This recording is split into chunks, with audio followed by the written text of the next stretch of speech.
it's just like I feel like what's happening lately is just more compounded changes.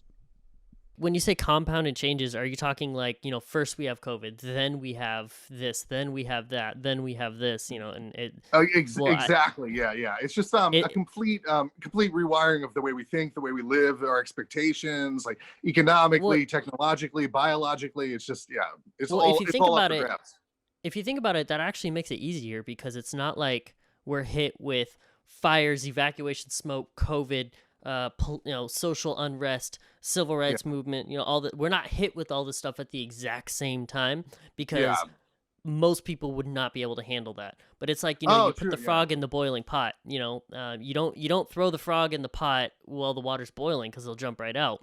You put it yeah. in when the water's room temperature, and then you slowly turn up the heat.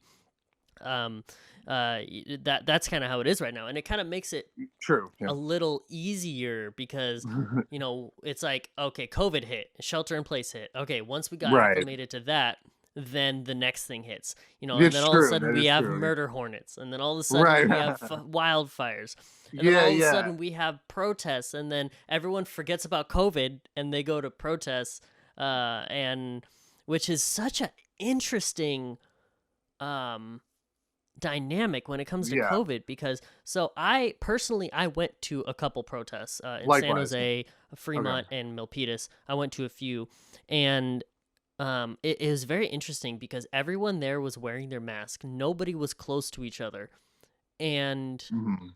but even then, I expected to see some spikes in COVID cases, and there's your Mhm. normal spikes, but there was not. There wasn't like thousands within one day. That's an interesting one. Spikes. Also, I mean, they're outdoors too. I mean, I think that's a big the Yeah, outdoors and the masking are pretty big variables. But at the yeah. moment when the protests were happening, I went to a couple that were both in Milpitas, for the newspaper, and those were Mhm. two of the bigger outings I've done in the past few months, just in terms of getting the coverage. And but in the moments when they were happening, there was uncertainty. It's like, wait, what are we doing here? But there was a big like communal psychic need also to get out.